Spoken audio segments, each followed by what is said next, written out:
شروع کرتا ہوں اللہ تعالیٰ کے نام سے جو بڑا مہربان نہایت رحم والا ہے۔ حضرت عبداللہ ابن عمر رضی اللہ تعالیٰ عنہ کہتے ہیں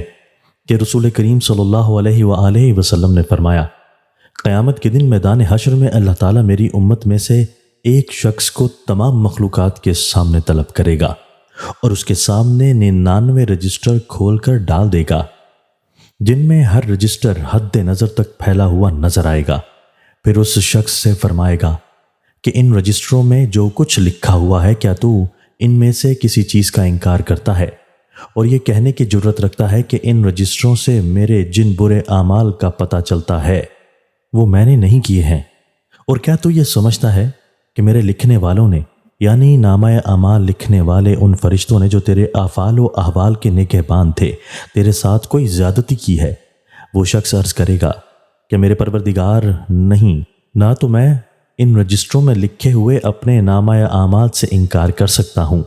اور نہ یہ سمجھتا ہوں کہ نامہ لکھنے والے فرشتوں نے ان رجسٹروں میں غلط اندراجات کے ذریعے میرے ساتھ کوئی زیادتی کی ہے۔ پھر پروردگار فرمائے گا، کیا تو کوئی عذر رکھتا ہے؟ یعنی تو نے دنیا میں جو برے اعمال کیے اور جو ان رجسٹروں میں لکھے ہوئے ہیں کیا تو ان کی معذرت میں کچھ کہنا چاہتا ہے کہ میں نے سہوا یا جہلا یا خطا اور یا کسی بھی فلاں وجہ سے برا کام کیا تھا؟ وہ بندہ عرض کرے گا کہ نہیں میرے پروردگار، میں کوئی عذر بیان نہیں کر سکتا۔ تب اللہ تعالیٰ فرمائے گا کہ ہاں، ہمارے پاس ایک چیز ہے جو تیرے عذر کے قائم مقام ہے، ہمارے یہاں تیری ایک بہت بڑی نیکی ہے جو ہماری بارگاہ میں قبول کی جا چکی ہے اور جو تیرے تمام گناہوں کو مٹا دے گی، اور یقیناً آج کے دن تجھ پر کوئی ظلم نہیں ہوگا، یعنی نہ تو تیری اس نیکی کے ثواب کو گھٹایا جائے گا اور نہ تجھے عذاب دینے کے لیے تیرے گناہوں کو بڑھایا جائے گا۔ پھر ایک پرچہ نکالا جائے گا جس میں اشہد اللہ الہ الا اللہ وان محمدًا عبدہ ورسولہ لکھا ہوگا۔ اس کے بعد اللہ تعالیٰ اس شخص سے فرمائے گا کہ جاؤ اپنے اعمال کے تولے جانے کی جگہ یا اعمال تولے جانے کے وقت یا اعمال تولے جانے کی چیز یعنی میزان کے پاس پہنچ جا،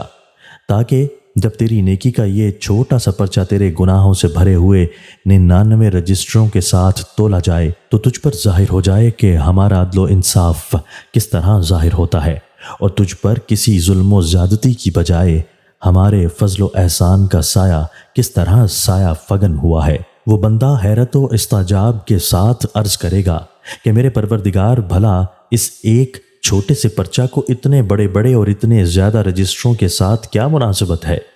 کہاں میری ایک نیکی کا یہ ایک چھوٹا سا پرچہ اور کہاں میرے تمام گناہوں پر مشتمل یہ دفتر کے دفتر۔ اس صورت میں اس پرچہ کو ان رجسٹروں کے مقابلہ میں تولنے کا کیا فائدہ؟ پروردگار فرمائے گا کہ تو جا کر دیکھ تو صحیح، یقیناً تیرے ساتھ ظلم نہیں کیا جائے گا، یعنی اس پرچہ کو معمولی مت جان، یہ بہت عظیم القدر اور بہت بھاری ہے، اس کا تولا جانا ضروری ہے تاکہ تجھ پر ظلم نہ ہو جائے، اور یقیناً تیرے ساتھ ظلم نہیں کیا جائے گا کا مطلب یہ لکھا ہے کہ اس ایک نیکی کا پرچہ اللہ تعالیٰ کے نزدیک بہت عظیم القدر اور بہت بھاری ہے، کیونکہ اللہ کے نام کے مقابلہ پر کوئی بھی چیز بھاری نہیں ہے، اور اگر اس کے نام سے بھی بھاری کوئی چیز ہوگی تو تجھ پر ظلم ہو جائے گا، یعنی پھر تو اپنے گناہوں کی پاداش میں مارا جائے گا۔ حضرت صلی اللہ علیہ وآلہ وسلم نے فرمایا، پھر ان رجسٹروں کی پوٹ ترازو کے ایک پلے میں رکھی جائے گی اور اس پرچہ کو دوسرے پلے میں، پس وہ رجسٹر ہلکے پڑ جائیں گے اور وہ پرچہ بھاری ہو جائے گا، یعنی ان رجسٹروں کا پلہ اوپر اٹھ جائے گا اور اس پرچہ کا پلہ نیچے جھک جائے گا۔ حاصل یہ ہے کہ اللہ تعالیٰ کے نام سے زیادہ وزندار کوئی چیز نہیں ہوگی، کیونکہ اللہ کا نام سب سے بڑا اور سب سے بھاری ہے، اگرچہ گناہوں کے بڑے سے بڑے پہاڑ جیسے رجسٹر کیوں نہ ہوں۔ حضرت عائشہ صدیقہ رضی اللہ تعالیٰ عنہ کہتی ہیں کہ میں نے رسول کریم صلی اللہ علیہ وآلہ وسلم کو بعض نماز میں یہ دعا مانگتے سنا کہ اللہ میرے اعمال کا آسان حساب لیجیے۔ حضرت عائشہ رضی اللہ تعالیٰ عنہ کہتی ہیں کہ میں یہ سنا تو عرض کیا کہ اے اللہ کے نبی صلی اللہ علیہ وآلہ وسلم، آسان حساب کا کیا مطلب ہے اور اس کی کیا صورت ہوگی؟ آپ صلی اللہ علیہ وآلہ وسلم نے فرمایا، اور عائشہ رضی اللہ تعالیٰ عنہ، حقیقت یہ کہ اس دن جس شخص کے حساب میں مناقشہ یعنی کاوش کی گئی تو بس سمجھ لو کہ وہ برباد ہو گیا، یعنی وہ مستجب عذاب ہونے سے بچ نہیں سکتا۔ تشریح: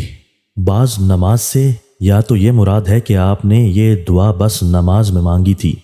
وہ فرض نمازوں میں سے کوئی نماز تھی یا نوافل میں سے کوئی نفل نماز تھی، اور یا یہ کہ آپ صلی اللہ علیہ وآلہ وسلم نے یہ دعا نماز کے کسی ایک حصہ یعنی ابتدائے قیام میں یا رکوع میں یا قومے میں یا سجدے میں اور یا قدے میں مانگی تھی۔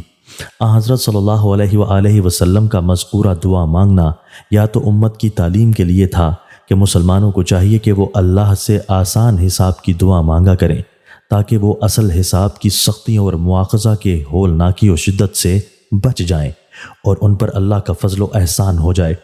یا آپ صلی اللہ علیہ وآلہ وسلم نے یہ دعا لوگوں کو خواب غفلت سے ہوشیار کرنے کے لیے مانگی کہ دیکھو، چین و اطمینان کی چادر تان کر مت سو جاؤ، اس دن کا خیال کرو جب اپنے اعمال کے ساتھ خدائے جبار و قہار کی عدالت میں پیش ہونا ہے۔ اگر وہاں سخت مواخذہ میں گرفتار ہو گئے تو پھر عدل خداوندی کسی حال میں معاف نہیں کرے گا، عذاب میں مبتلا ہو کر رہو گے۔ لہٰذا بہتر یہی ہے کہ ابھی سے اپنے اعمال کی دنیا کو سنوار لو، اتنا تو کر لو کہ کچھ منہ لے کر اس کی بارگاہ میں پیش ہو سکو اور اس کے فضل و احسان کے مستحق بن سکو۔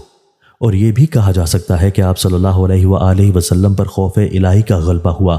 احوال قیامت اور حساب کتاب کی ہولناکی کے خیال نے خشیت الہی اور خوف الہی سے دل و جان کو لرزاں کر دیا، اس لیے آپ صلی اللہ علیہ وآلہ وسلم نے یہ دعا مانگی۔ مناقشہ کے معنی ہے جانچ کر حساب لینا، کوڑی کوڑی کا جھگڑا کرنا۔ پس حساب میں مناقشہ کرنا یہ ہے ایک ایک عمل اور ہر عمل کے ایک ایک جزو کی پوری چھان بین ہو، ہر فعل کی اچھی طرح جانچ پڑتال ہو اور رتی رتی کا حساب لیا جائے۔ ظاہر ہے کہ اصل حساب یہی ہے اور اس حساب میں کوئی بھی بندہ پورا نہیں اتر سکتا۔ جو بھی شخص اس وقت اللہ تعالیٰ کے فضل و کرم سے محروم رہا، وہ اس کو آسان حساب کے بجائے اس سخت حساب سے دوچار کیا گیا تو وہ عذاب میں مبتلا ہوئے بغیر نہیں رہ سکتا۔ بندہ اپنے اعمال نامے کو دیکھ لے گا، الخ یعنی جو بندے اللہ تعالیٰ کے فضل و کرم کے سائے میں ہوں گے، ان کے ساتھ حساب کی صورت یہ ہوگی کہ ان کے سامنے ان کے اعمال نامے کھول ڈال دیے جائیں گے اور اس کو دکھا دیا جائے گا کہ دیکھ تو نے یہ فلاں فلاں گناہ کا ارتکاب کیا۔ بندہ ندامت و شرمندگی کے ساتھ گناہوں کا اعتراف و اقرار کرے گا اور تب اللہ تعالیٰ اس کے تمام گناہوں سے درگزر فرما دے گا اور اس کو اپنی عنایت سے بخشش و مغفرت کا پروانہ عطا فرما دے گا۔ اور اگر لفظ ینظر کی ضمیر اللہ تعالیٰ کی طرف سے راجع کی جائے تو یہ بھی ہو سکتا ہے۔ اس صورت میں معنی یہ ہوں گے کہ اللہ تعالیٰ اس کے اعمال نامے کو ایک نظر دیکھ لے گا اور پھر اس سے درگزر فرما دے گا۔ دوستو، اللہ تعالیٰ ہمیں ان احادیث مبارکہ پر عمل کرنے اور اپنی زندگیوں کو سنوارنے کی توفیق عطا فرمائے۔